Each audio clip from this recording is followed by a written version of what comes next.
গরুর ভুঁড়ি অনেকেরই কিন্তু পছন্দ, আমারও কিন্তু ভীষণ পছন্দ। আর গরুর মাংসের থেকে ভুঁড়িটা খেতে কিন্তু অনেক ভালো লাগে। আসসালামু আলাইকুম, সবাই কেমন আছেন? আলহামদুলিল্লাহ, আমিও ভালো আছি। তো আজকে কিন্তু ভোর থেকেই আকাশ অনেক মেঘ করেছিল, একেবারে কালো হয়ে গেছিলো আকাশ, মনে হচ্ছিল যে রাত হয়ে গেছে এমন অবস্থা আর কি। তো এটা আমাদের গাছের বিলম্ব বিলম্ব আর আম একসাথে বোঝা যাচ্ছে, আসলে একটা গাছের মধ্যে না, এখানে দুটো গাছ একসাথে, খুবই ভালো লাগছে। আর এই ভিডিওটি কিন্তু আমি অনেকদিন আগে করেছি। তো এইদিকে দেখতেই পাচ্ছেন আমি আমার জন্য বড়িগুলো ভালো করে ভেজে নিচ্ছি। এর আগে কিন্তু সবাই ভাত খেয়ে উঠে গেছে, আমি শুধু বাকি রয়েছি। আমি প্রায় সময় এরকম শেষে ভাত খাই, ইচ্ছে করেই খাই, আমার ভালো লাগে, কারণ আমি খুব তাড়াতাড়ি ভাত খেতে পারি না।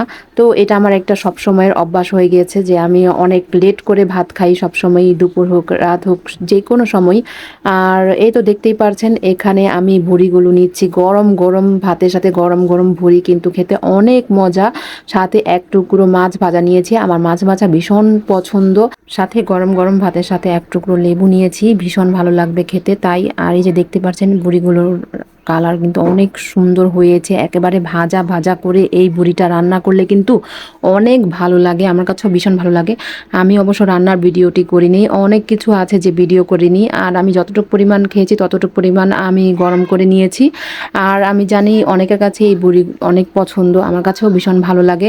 আসলে আমার ভিডিও করতে ইচ্ছে করে না, অনেক কারণে আছে যে ভিডিও করতে ভালো লাগে না কেন জানি, কিন্তু তারপরেও আমাকে সবাই এত ভালোভাবে যে সাপোর্ট করে, এটাই আমার জন্য অনেক কিছু। সবাই আমাকে বলে যে আমি কেন ভিডিও করছি না, কেন আমি ভিডিও দিচ্ছি না।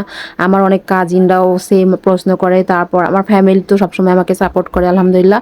সবাই আমাকে সবসময় বলে যে ভিডিও আসলে করে দিতে, কিন্তু আমার জানি ইদানিং কেন ভালো লাগে না জানি না নিজেও। তো আমি দেখতে পারছি যে আসলে চারিদিকে এত খারাপ একটা অবস্থা যাচ্ছে যে মনে মনে ভাবি যে আসলে দুনিয়াটা আসলে কয় দিনের, 2 দিনের দুনিয়াতে আমরা কত রকম কত মানুষ কত কিছু হয়ে যাচ্ছে যে কি বলবো।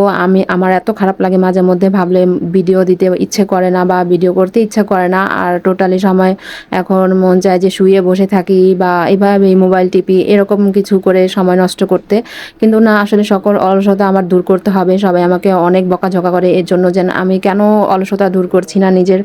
আর ইনশাল্লাহ আমি চেষ্টা করবো রেগুলার হওয়ার জন্য। আর মানুষ এভাবে পিছিয়ে পড়ে রয়েছে যে আমার ক্ষতি করার জন্য, যারা তাদের জানি না যারা কেন এইরকম করছে, সেগুলো আমার পরিচিত মানুষই। আমি কি বলবো, মানুষ এতটা এরকম হতে পারে ভাবতে পারিনি। তারা তো এক বিন্দু মাত্র আমার মনে হয় মরণের চিন্তা করে না, যে দুনিয়া ছেড়ে সবাইকেই যেতে হবে, সবাইরই একদিন না একদিন আল্লাহর কাছে এইসবের জবাব দিতে হবে।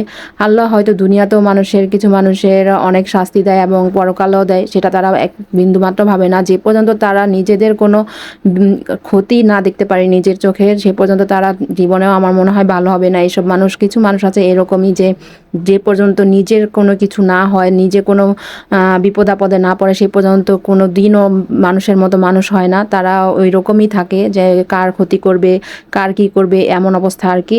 তো জানি না কি জন্য আমার পিছে পড়ে রয়েছে তারা এরকম। আল্লাহ সবাইকে হেদায়েত দিক। সবাই আমার জন্য দোয়া করবেন, ভালো থাকবেন।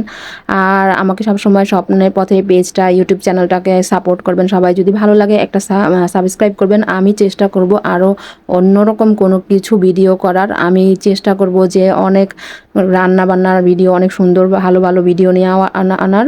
তো সবাই ভালো থাকবেন, সুস্থ থাকবেন, স্বপ্নের পথে পাশে থাকবেন, আমাকে সবসময় সাপোর্ট করবেন সবাইকে। আসসালামু আলাইকুম, আল্লাহ হাফেজ।